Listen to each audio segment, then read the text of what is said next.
म्हसावत पोलिसांची धडाकेबाज कारवाई. 3,95,960 रुपयांचा देशी विदेशी मद्यसाठा जप्त, आरोपी अटकेत. अवैध मद्य वाहतुकीविरोधात म्हसावत पोलिसांनी मोठी कारवाई करत तब्बल 3,95,960 रुपये किमतीचा देशी विदेशी मद्यसाठा आणि बोलेरो पिकअप वाहन जप्त केले आहे. या प्रकरणी एका आरोपीला अटक करण्यात आली असून त्यांच्या विरुद्ध महाराष्ट्र दारूबंदी कायद्यान्वये गुन्हा दाखल करण्यात आला आहे.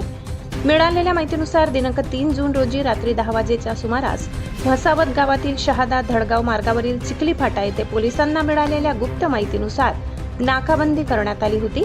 यावेळी संशयास्पदरित्या येणारी महिंद्रा कंपनीची पांढऱ्या रंगाची बोलेरो पिकअप क्रमांक MH15FV 2717 अडवून तिची तपासणी करण्यात आली. तपासणी दरम्यान वाहनामध्ये मोठ्या प्रमाणात देशी विदेशी मद्याचे बॉक्स आढळून आले.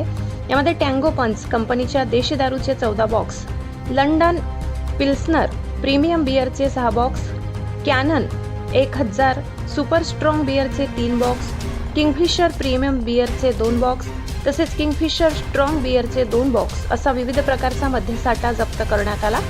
या कारवाईत 95,960 रुपये किमतीचा मद्यसाठा आणि 3 लाख रुपये किमतीची बोलेरो पिकअप असा एकूण 3,95,960 रुपयाचा मुद्देमाल जप्त करण्यात आलाय.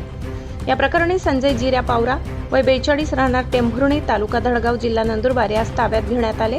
आरोपी कोणतेही वैद्य पास अथवा परवाना नसताना आपल्या ताब्यातील वाहनातून देशी व विदेशी मद्याची वाहतूक करत असल्याचे पोलीस तपासात निष्पन्न झाले. पोलीस कॉन्स्टेबल प्रवीण मधुकर पवार यांच्या फिर्यादीवरून म्हसावत पोलीस ठाण्यात महाराष्ट्र दारूबंदी कायदा कलम 65E व 108 अन्वये गुन्हा क्रमांक 201/2026 दाखल करण्यात आलाय. या गुन्ह्याचा पुढील तपास सहाय्यक पोलीस निरीक्षक रमेश वावरे यांच्या मार्गदर्शनाखाली सहाय्यक पोलीस उपनिरीक्षक सुनील बागुल करीत आहेत.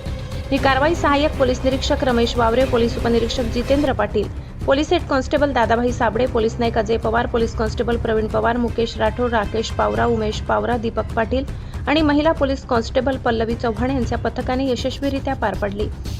म्हसावत पोलिसांच्या धडाकेबाज कारवाईमुळे अवैध मद्य वाहतूक करणाऱ्यांमध्ये खळबळ उडाली असून परिसरातील बेकायदेशीर धंद्यांवर पोलिसांनी कडक नजर ठेवली असल्याचे पुन्हा एकदा स्पष्ट झाले आहे. आशापुरी न्यूजसाठी मुख्य संपादक लाला चव्हाण यांचा ग्राउंड रिपोर्ट.